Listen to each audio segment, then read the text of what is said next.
Okay, so yesterday I just derived some dimensionless average equations. So I will just rewrite these equations.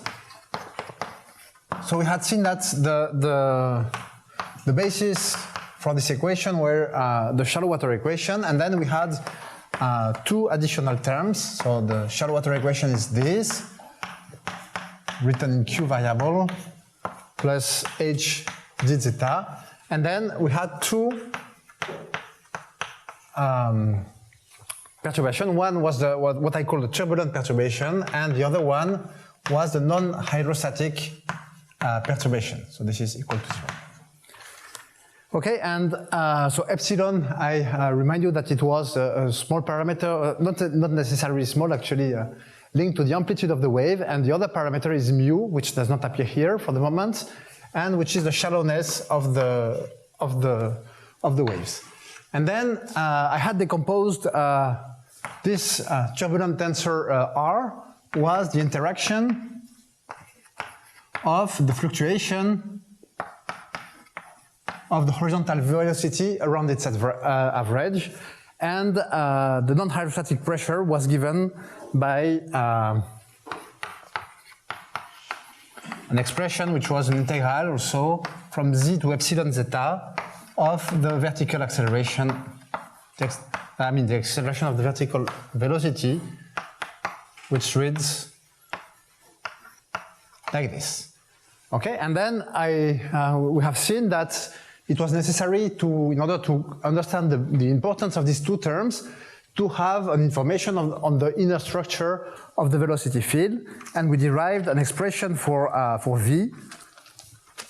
So V was equal to, at first order, its average value, and then a perturbation which was polynomial in the vertical variable, and it was 1 plus z squared minus 1/3 of h squared grad of div of V bar up to terms of order mu square. And this is actually,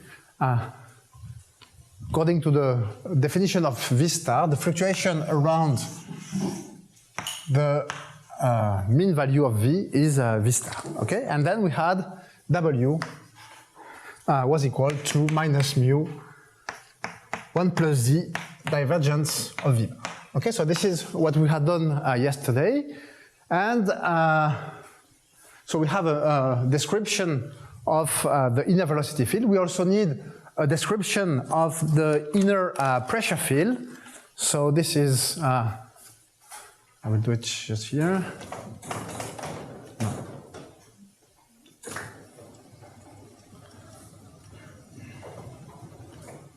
Okay, so description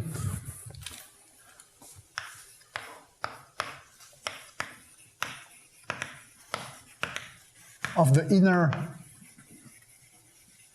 pressure field.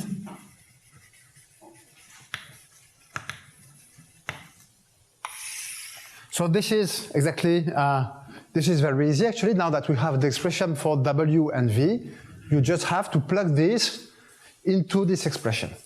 Okay, so if I call this 1 and this 2, so we just plug the expansion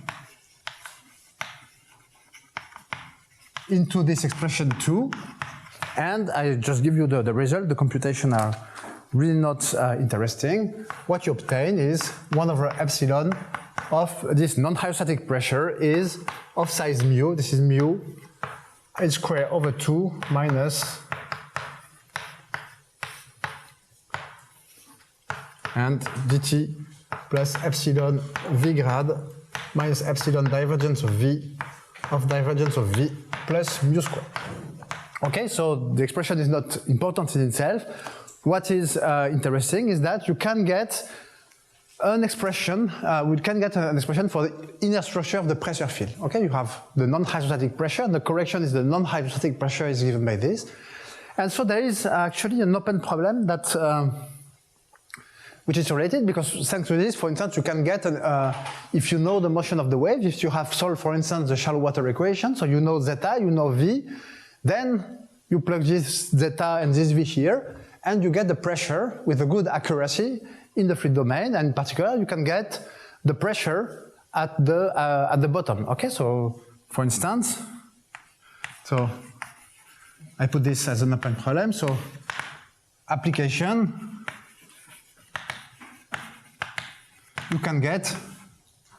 one can get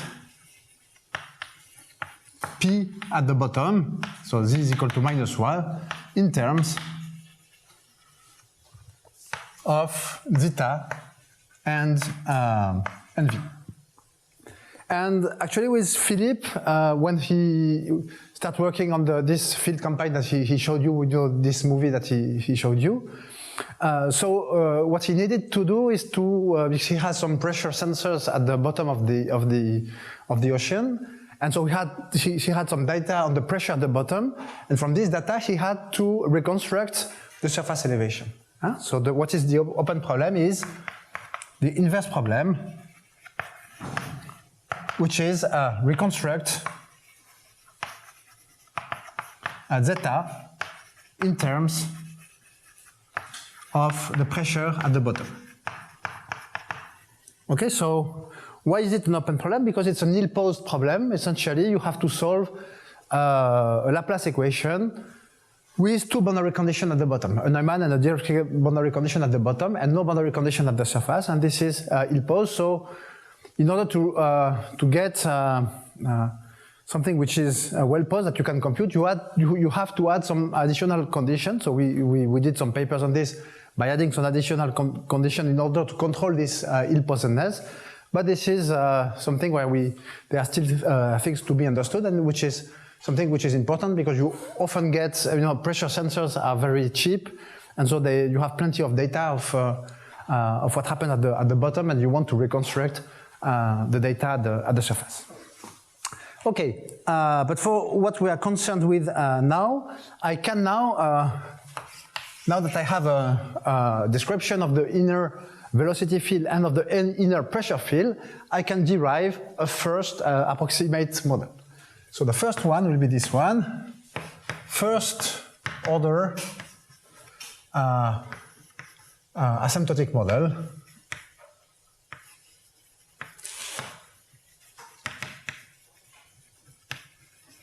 And this will be the nonlinear shallow water equations.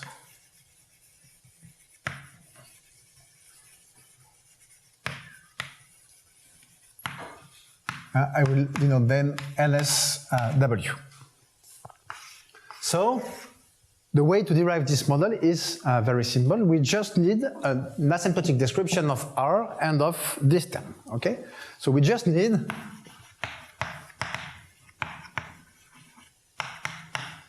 when I say first order, what does it mean? It's first order with respect to mu. It means that we drop the terms of order mu in this dimensionless equation, which I called before A, which is the average Euler equation. Okay, so it's the first order asymptotics with respect to mu. You just drop the terms of order mu. Okay, so we just need an asymptotic description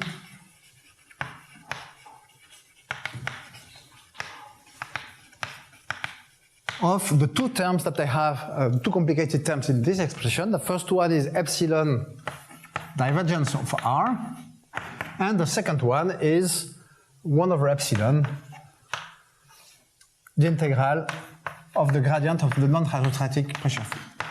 And then it's quite easy to look at. So R is the quadratic integral of V star. So let us look at V star in this expansion. You see that V star is of size mu. Okay, so this term is 0 at order epsilon. Actually, it's very small. It's order epsilon mu square. Okay, so you don't see it at all. This one, okay, what is the non-hydrostatic pressure? you see that it's of size mu. Okay, so it's also 0 plus order mu. So in the end, these two terms, at first order, you can drop them. Okay, so this, we can drop these terms and get very easily the most simple model that you can expect, which is dt zeta plus divergence of q equal to 0 and dtq plus divergence of 1 over h qq plus h grad zeta is equal to 0. Okay, so this is the way you can obtain the nonlinear shallow water equation from the Euler equation. Okay, so this is a model, thanks to the theorem that I gave the other day, which gives a good, the solution of this model gives a good approximation of the solution of the Euler equation up to terms of size mu. Okay. So what about this system? So for each model, I will just comment a little of on what we know, which mathematical properties we know, and which are open questions.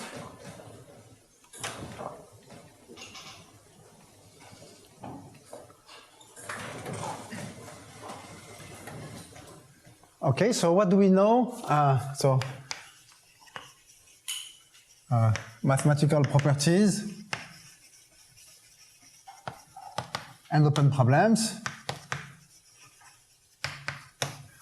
Okay, so first, if we are going to look at the Cauchy problem, initial value problem, if you prefer, Cauchy problem, then the first thing that you need to know about this model is that you have a local conservation of energy, which is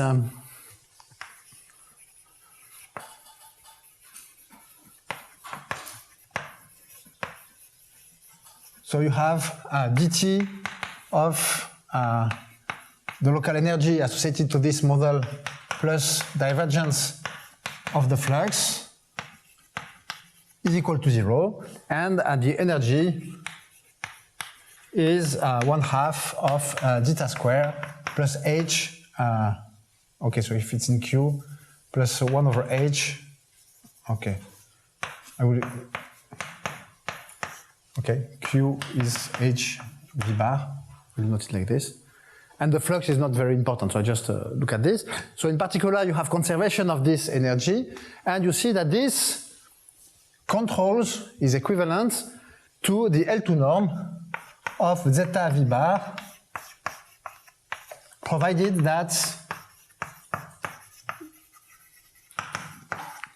the depth of the water does not vanish. Okay, and so this property, if you use it also for derivatives of the system, this allows you to show that this is a hyperbolic system, Casimir hyperbolic system. So this is completely standard, and you have local existence in Sobolev spaces. So you have local well-posedness in HS of RD under this assumption if S is larger than D over 2 plus 1, which is the Casimir index. Okay, so there is no problem for this. And then of course, you don't have global posedness, so you have shocks. I will comment on this later, but on the time, which is order 1 over epsilon, and here the existence time is 1 over epsilon also. So this is sharp because you can easily prove that you have shocks on this time scale, and so you want to ask if you have weak solutions, and so in 1D you have weak solutions, so I put all the references in the note. Okay, so this is okay in 1D, you can handle the shock theory, etc. But in 2D, there is nothing, almost nothing, and okay, so this lacks, says this is a scientific challenge and a scandal that Actually, we do not know anything about what happens in 2D. Actually, fortunately, we can. He also says that we can compute the solution, but from the math point of view, we don't know anything. So, what else do we need if we want mathematical properties? And so, this is also something that is very important for numerical computation: is the initial boundary value problem.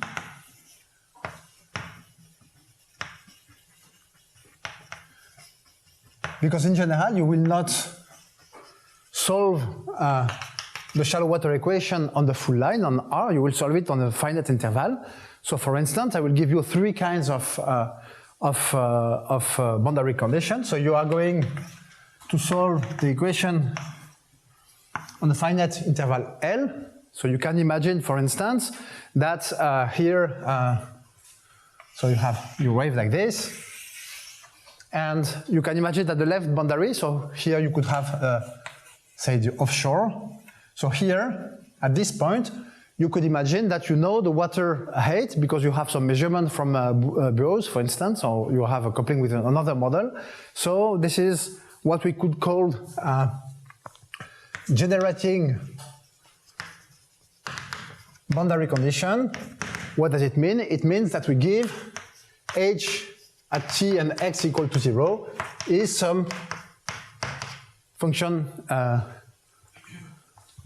f of t, which is a non-function. Okay, so this is here we impose h of t0 is equal to f of t. Okay, we impose the water elevation on the left. And on the right, so we could either have a wall, so it will be a physical boundary condition. We could have a wall here. So what is the boundary condition for a wall? It's just that the velocity, horizontal velocity, is equal to 0.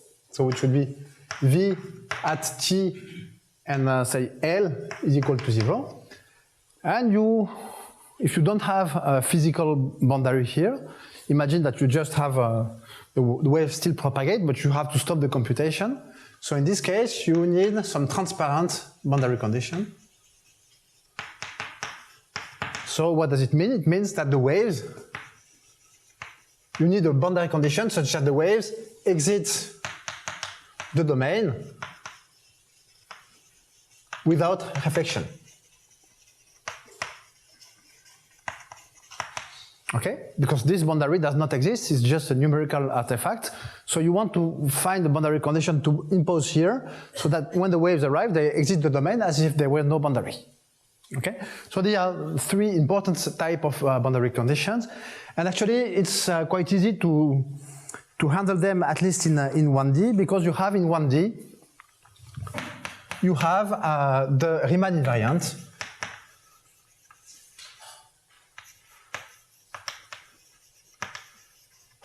And the nonlinear shallow water equation are equivalent, can be diagonalized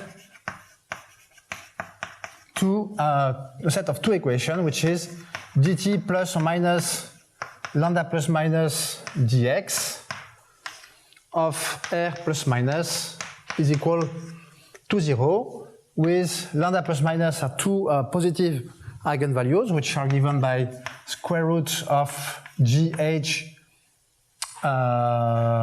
plus or minus epsilon v bar. And the Riemann invariant are r plus minus, I never, it's 2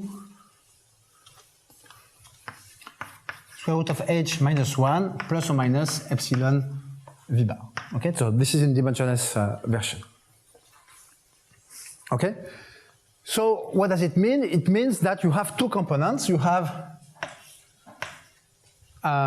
the right-going Riemann invariant, which is r plus here, and you have r minus that goes to the left, and here it's the same. You have r plus and r minus here. Okay, so what does it mean? It means that if you are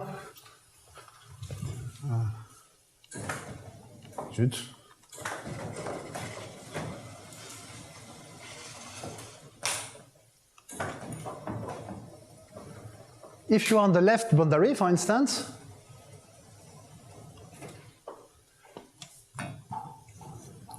if you are at x is equal to 0, so at x equal to 0, then you know r minus at x equal to 0. Okay, so r minus t x equal to 0 is known because you transport the information from the interior. So if you know the interior value of the solution, then you are able to solve this by solving just a transport equation. So this is known. And then you see that you can reconstruct V, for instance, and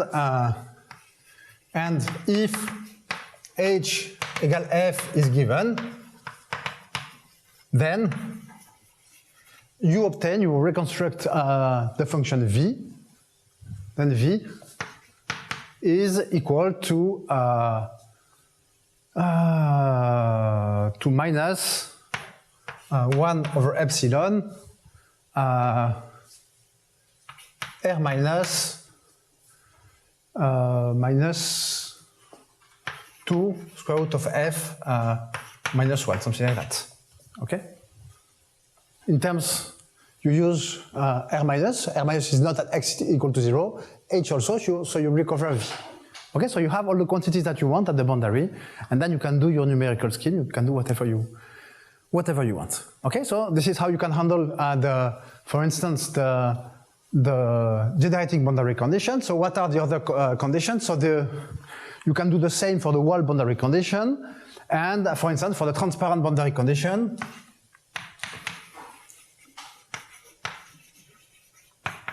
so you don't want reflection, so this means that you don't want anything to go to the left, which means that you impose that the incoming Riemann invariant is equal to 0. So the boundary condition is r minus at t and x equal to L is equal to 0. Okay? So you see that using this simple Riemann invariant, this is quite easy to handle. Okay, but then here again, 2D, I think it's essentially nothing. You can go back to the 1D if you can, except maybe the wall condition. But all the conditions are still open in general. Okay, so they are very simple system, very used, and yet you still have many open problems. Okay, and so last example, last situation that is of importance for application and that is still an open problem, which is an example of free boundary, which is the shoreline. So what does it mean? It means that, of course, the shallow water model, you want to use it for beaches, and then in this case, normally the depth vanishes. So you don't have the assumption that I made here that h is bounded from below by a positive constant. So h vanishes here. And can you solve the problem? Huh? So we have here a shoreline is a curve, gamma t is something like key bar of t alpha, and alpha, for instance, in R, or if it's closed curve, you could take it in the torus. So if you see it from above, okay, so I'm very bad at drawing, but so this would be gamma t, so you have the wave going like this. Okay, and so this is the shoreline. Okay, so the question is, what is the motion of this shoreline, okay, of gamma t? So this is a curve and defined. So what is the definition of this? It's by definition the curve on which the depth vanishes, okay, by h of t vanishes on gamma t, okay? H is a smooth function on R2, and we can assume that the set where it vanishes is a curve parameterized by a function key bar of t. So what is the dynamics of this shoreline? So this is quite easy to see, so maybe I will do it. So you have that ht in this case, key bar of T alpha is equal to 0 by definition for all T and for all alpha. Okay, so what you can do is you can differentiate with time this expression. So you have dt h plus dt of key bar grad h is equal to 0. Okay, so this is the first relation, just differentiating by t. Then I can also differentiate by alpha.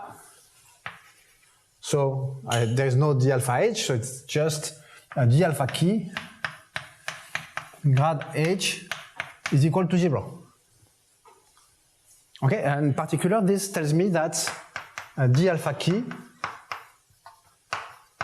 is perpendicular to grad h on gamma t. And then I have a third relation, which is that dth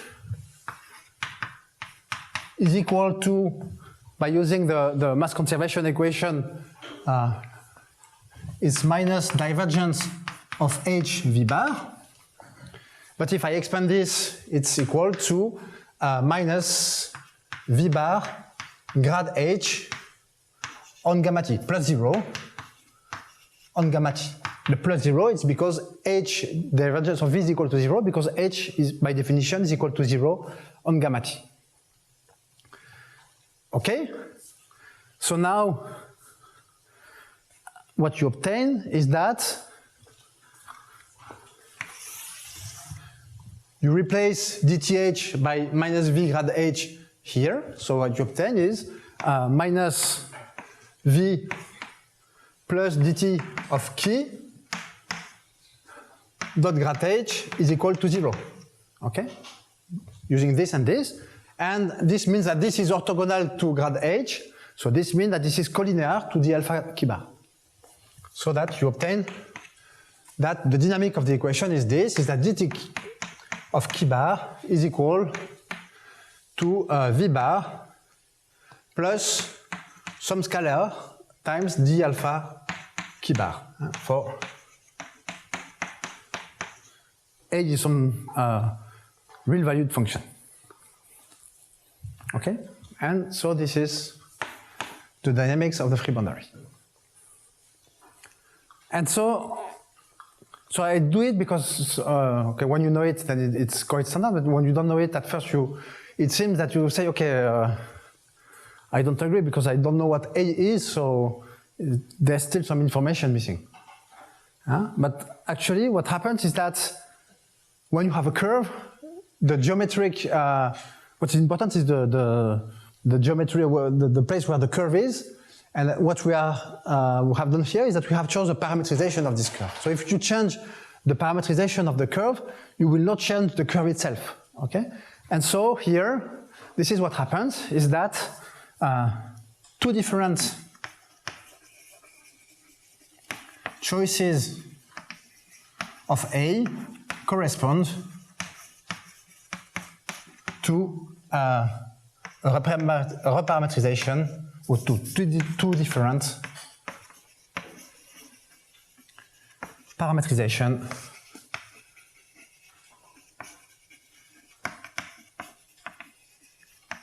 of the shoreline.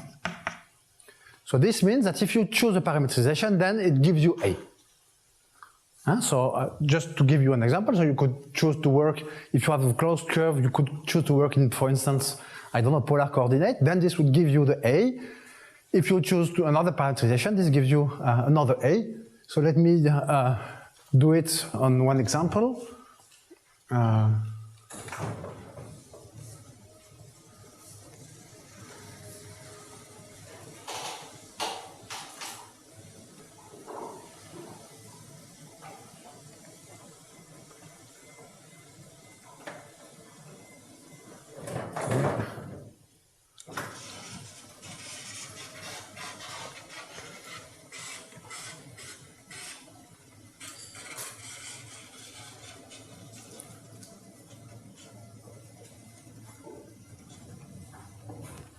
Okay, so for instance, you could assume that the shoreline is the graph of some function. So if you see it from above, you could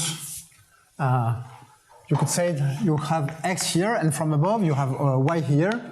You could imagine that the shoreline is the graph of some function. So this would be x bar of ty. Okay, so this would be an example of choice of parametrization. So example, this would be that gamma t is equal to x bar of t, to x bar of t y for y in R.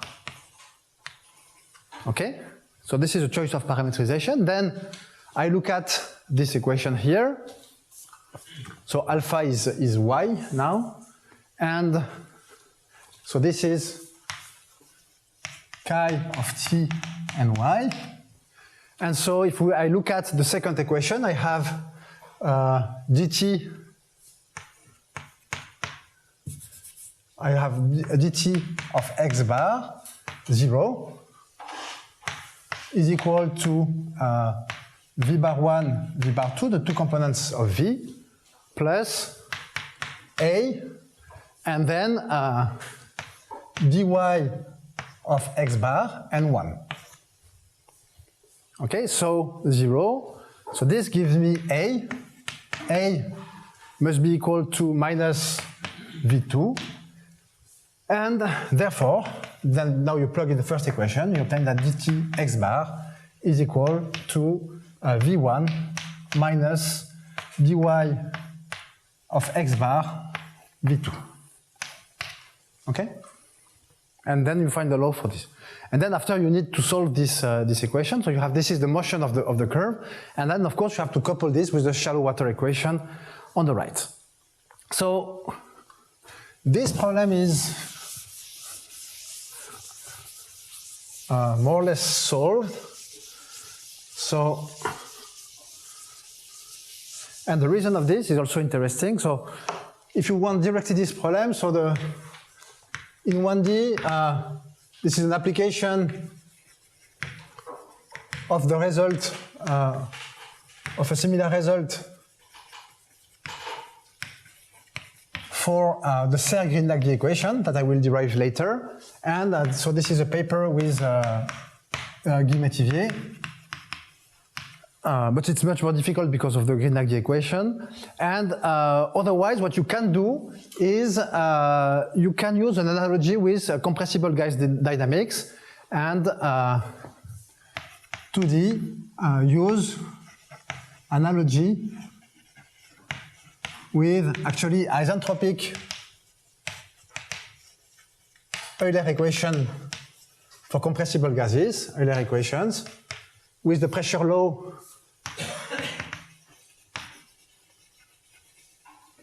which would be P of rho is G rho square, or maybe 1/2, I don't know. Okay, and then the shoreline problem is equivalent to the vacuum problem. Okay, so the vacuum in isentropic gas dynamics is the same as the shoreline problem. And so this has been solved quite recently by Zhang, Masmoudi, and Coutan and Scholler. So the only thing you would have to do is to add the topography. Okay, if you want to do the 2D case, but I don't think it's there should be any big problem for this. Okay, so this is what I wanted to say. And in general, you can use a lot this analogy with compressible gas dynamics, because you have a lot of results that have been done for this equation. So it's always interesting to look at what is known for this situation. Okay, so this is for the shallow water equation. You have any question on this? Okay, so this is the most basic model, and then you see that they miss a lot of information, because we have seen that to obtain this model, you could neglect both this term where the funny stuff is, it's the Reynolds tensor and the non-hydrostatic pressure. So if you want to see them, you have to work with models that are more precise. So you have to work with a bigger precision. So instead of working with first order model, we are going to work with second order model. So let's. I have a question again. Yes. With your shoreline problem, Yes. do you know if there can be any change in topography in regard with your time of existence? Topography? Yes, that would be a flag. Quoi? Une flag? Yes, I mean, okay. So what is completely open, what we are able to do is that if we have a shoreline, we are able to describe its evolution.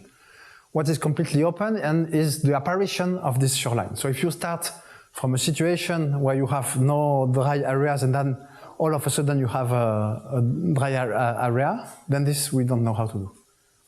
Because there is some mathematical, you can prove that there is a mathematical singularity at the point of the creation of this apparition. So this is completely open.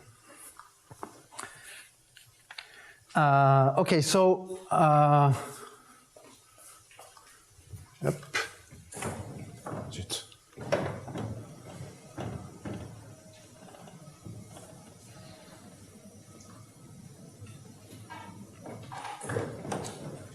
So then, if you want to work at second order,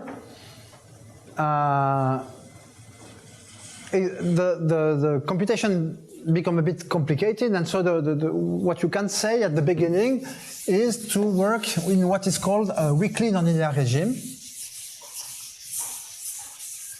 And this is, I will explain you what it is.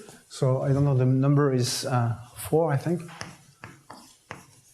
Weak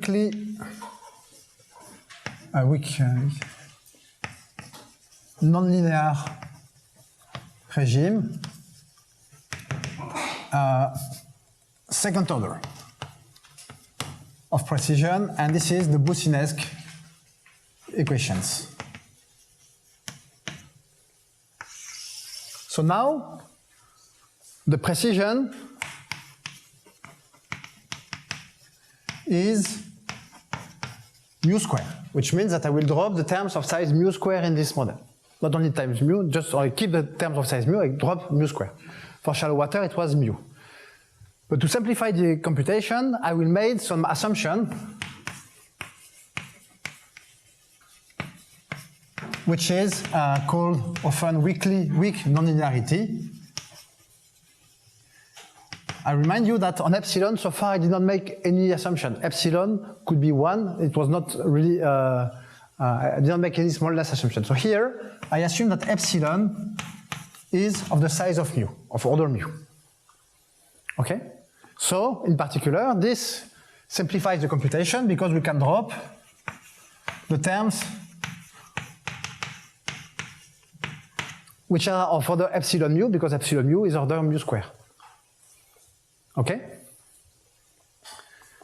And then, so let us look at the contribution of the two strange terms.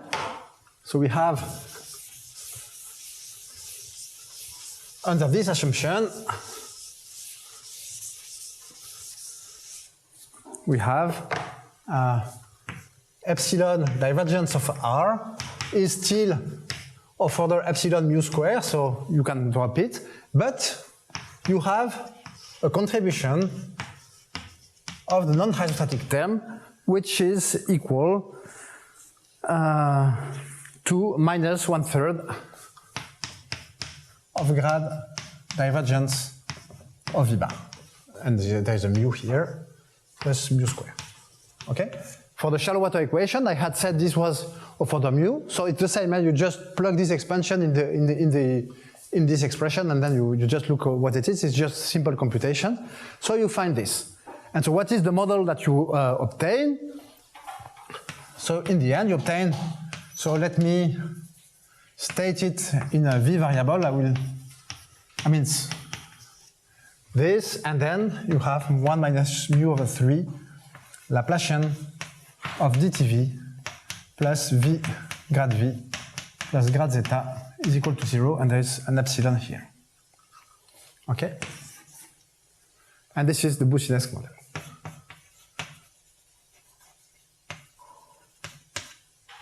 And so this is a perturbation of the shallow water equation with this dispersive term.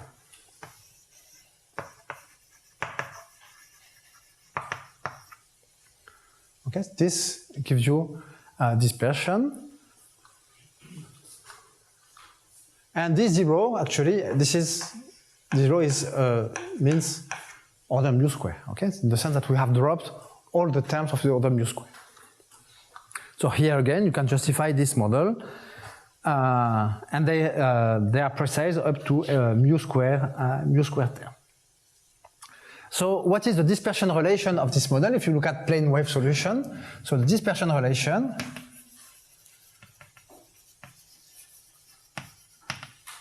is omega square is equal to k square and 1 plus 1 plus mu over 3 k square. Okay, for the shallow water equations, you just had omega equal k square, so it was a non-dispersive model. Now you have this, which creates a dispersive term. And if you remember well, for the water waves equation, what did I find? I had k square hyperbolic tangent of square root of mu k over square root of mu k. Okay, so as expected, if you make a Taylor expansion of this for mu small and the Taylor expansion of this, you find the same Taylor expansion up to terms of order mu square. Okay? So the Boussinesq equation gives a good approximation in shallow water when mu is small, and this is normal because this is the way we wanted to find it. So, but on the other hand, and so it was the question of the other day.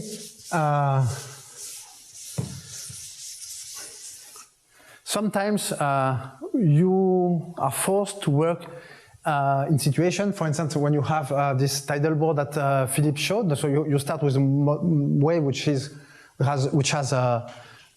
quite long, so which means that mu is quite small, but then you can have fast oscillation that appear, and this means that square root of mu k is not that small, and so that your model might, the difference between this and this, for instance, could be quite large. And so this is the reason why people have derived many equivalent Boussinesq systems. So actually, I will show you how you can derive equivalent Boussinesq system. So you can remark, so equivalent Boussinesq system.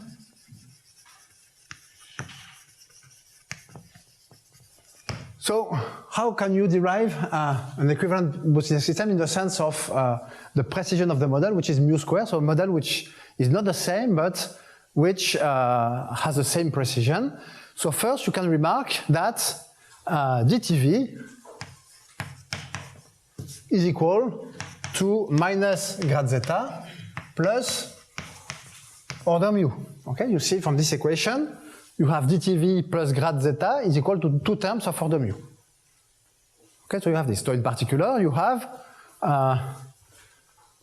minus mu over 3 Laplace of dTV is equal to mu over 3 Laplace of grad zeta plus order mu square. And you can ponderate these two inequalities by saying that this is minus alpha alpha mu over 3 grad dTV plus 1 minus alpha mu over 3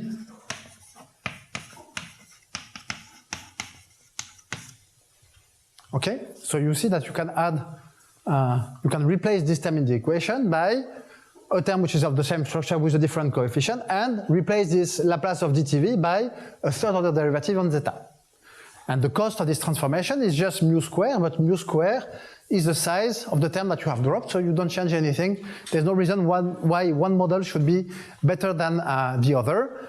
And so by doing this, and other similar computation, you arrive at what is called the ABCD family. So I will just write here. So the ABCD family is that you have a family of B mu, then this becomes D mu, and then you have the third order term here, plus A, and here plus C. Okay? So you have a family with different dispersive terms, and the dispersion relation of the ABCD system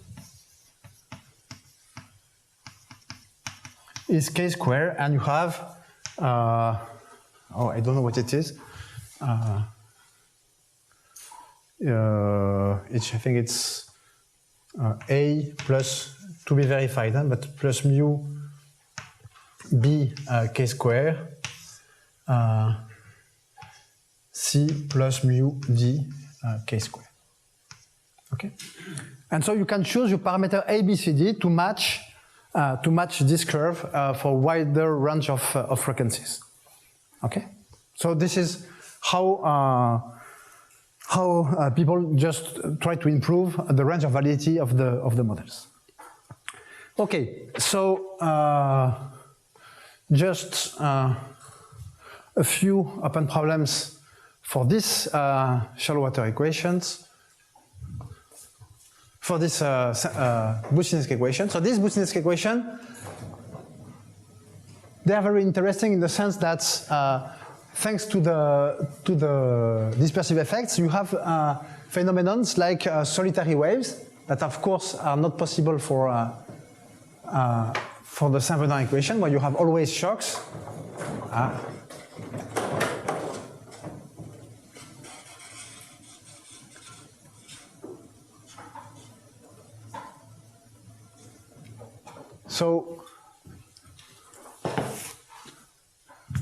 So first, before the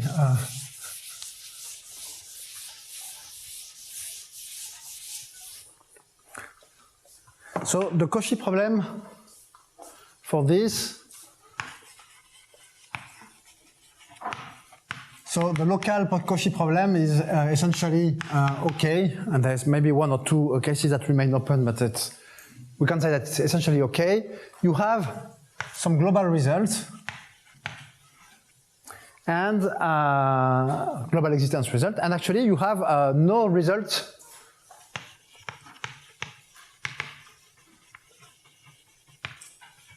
So the situation is the opposite to the shallow water. The shallow water was too nonlinear in the sense that you always had shock formation. Okay, whatever you do, you have a shock that is produced. For the Boussinesq equation, well, it seems to be the contrary, that you never have singularity formation, that you have always you should have always have a global existence. At least if you look at the unidirectional, maybe I will comment on this later, a version of the Boussinesq equation, it's the KdV, and the KdV is globally well posed, and you never have singularities. Okay, what happens when you should have a singularity? You create fast oscillation. This is what is called a dispersive shock. Okay, what you have instead is a dispersive shock. So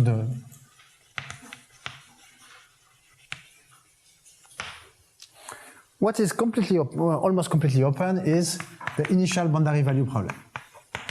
And why? Because you have dispersive terms. So this is essentially open. You have some references, but not too many. And the problem is that you have a boundary layer, which is of different kind. So we have seen this afternoon some examples, and this morning also, of boundary layer, which are in general diffusive or viscous boundary layer. In this case, what you have is a dispersive boundary layer.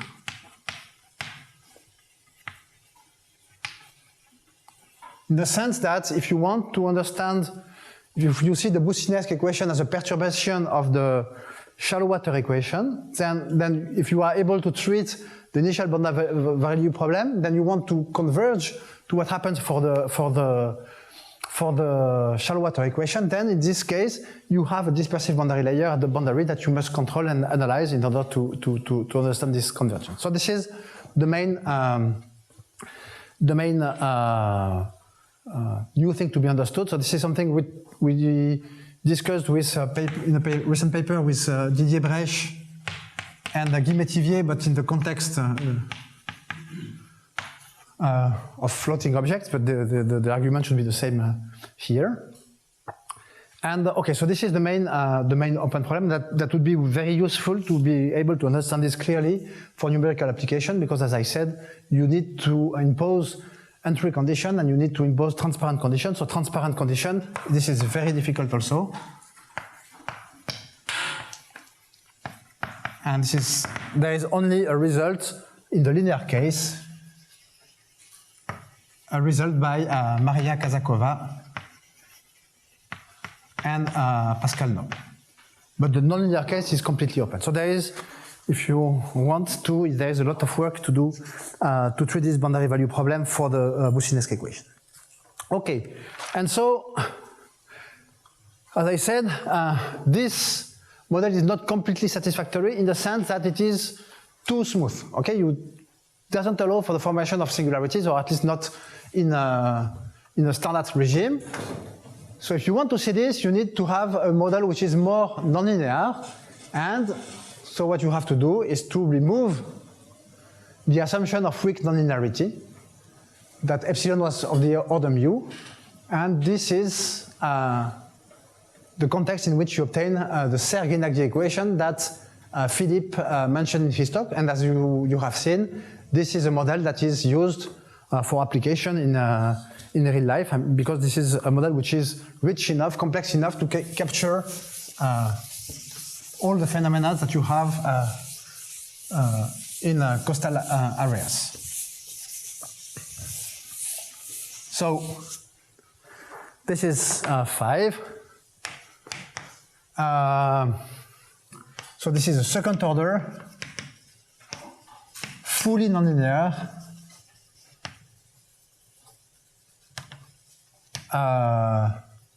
model, the Serge-Gnagdi equation. Okay, so this is SGN is Serre, Green, and Gnagdi. So the precision is mu square, and there is no assumption on epsilon. Okay, so in particular, you have to keep the terms of order epsilon mu.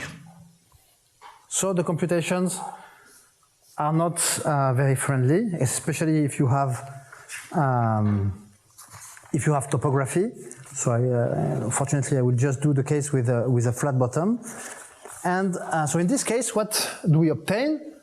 We obtain that for the two complicated terms in my equation A, so the turbulent term remains of size epsilon mu square, so you can neglect it.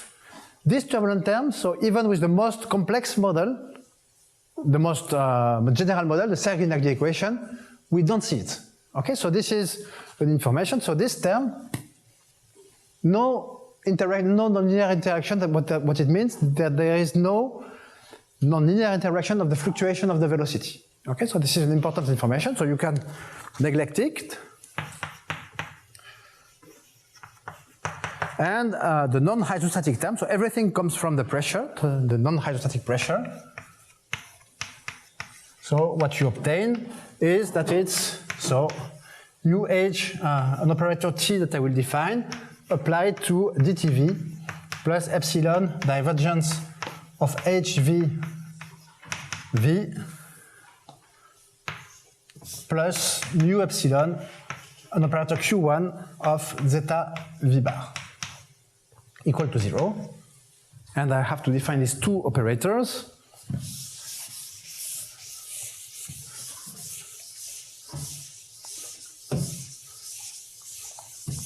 So you remember that in the Boussinesq case, the dispersive term was minus mu over 3 gradient of divergence of V. So here what I obtain is that T of V bar, of V in general, is minus 1 over 3 H gradient of H3 divergence of V. Okay, so H, I remind that it's 1 plus epsilon zeta. Okay, so you have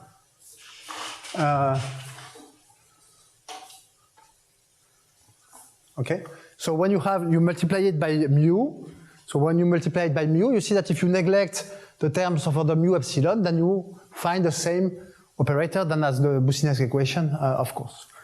And Q1 is equal to 2 over 3h gradient of H3 dx v dot dy v perpendicular plus divergence v square. Okay, and so you obtain the Serre-Grignardi equation and 1 plus mu the operator t applied to dtv plus epsilon v grad v plus grad zeta plus epsilon mu q1 of h v bar equal to 0.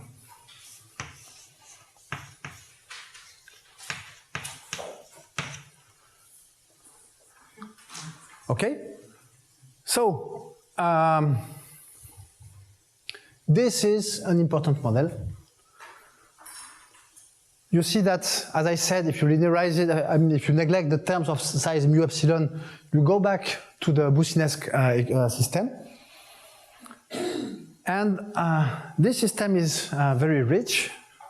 And in particular, we can, so there are not too many results on this system. So if I want just to, so what is known is local well-posenness. Okay, so this is okay, but there is no global well-posenness and no result of singularity formation. But this is a conjecture that is probably true, is that you have, this model should be rich enough to have a global well-posenness for general data, not necessarily small, for some data. Okay. And wave breaking.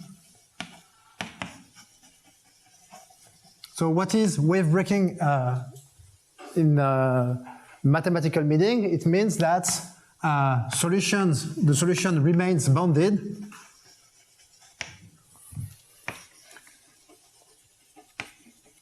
but the gradient blows up like a shock, okay?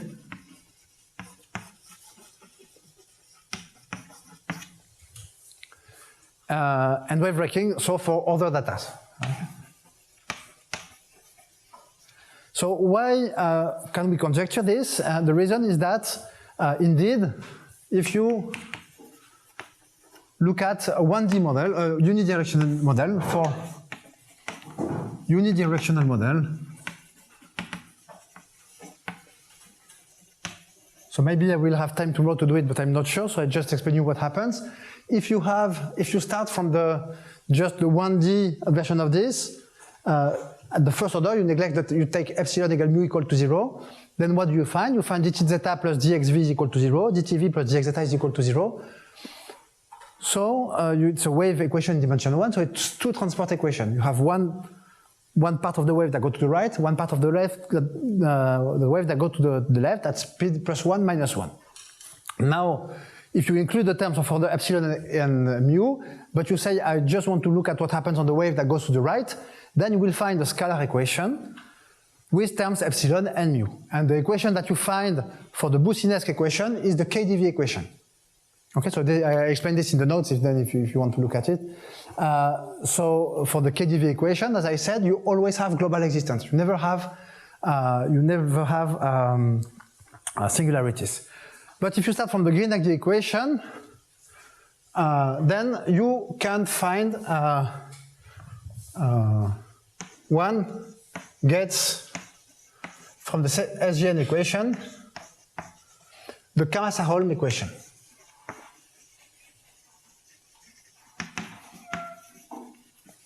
And this is why these scalar equations are also interesting, because they give us some insight of what the model should, how the model should act.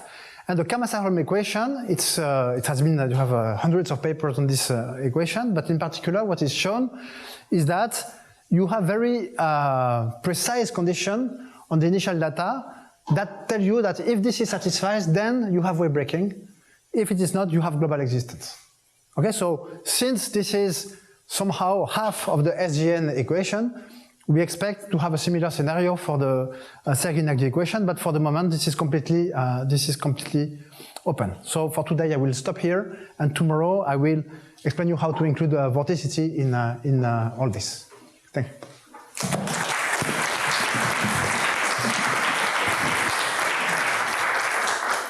So are there questions, remarks? Okay. Would it be possible to consider the shoreline problem for the Boussinesq equation? Yeah. So for the Boussinesq equation, you have for this. So actually, it has, in some sense, has been done by Cosmin Burtea, in the sense that, but it's a bit cheating because you see that when you have where's the Boussinesq? So the Boussinesq gives you when you have this operator. So in 1D, for instance, the dispersive operator is 1 minus mu over 3 dx square dtv. So if you multiply by v, this gives you control of the L2 norm of v, of course. But you also have mu dx v square, so mu over 3. So you have a control of dx v. And then you can use this control to control the nonlinear term, which in some sense are no longer quasi-linear terms. So it's, and then you can take even h negative. There's no issue. The reason, but it's not adapted, if you want, to the shoreline because of the assumption we made on the small amplitude. So it cannot normally touch the bottom. For the Grignard, so for the Grignard it is done, which is what I did with Guillemetivier in 1D. But it's difficult because you see that in this case, the operator is this. So when you multiply, it's 1 minus mu over 3 h actually, dx h3 dx applied to dtv. You multiply by hv, and then what you control is hv, so this is degenerate at h equal to 0, and also you control h3 mu dxv in L2. So this control of the derivative degenerates, and even the L2 norm of v degenerates. So this is much more difficult than for this, where you can use it. But then, yes, the shoreline is not in the physical range of application for the Boussinesq.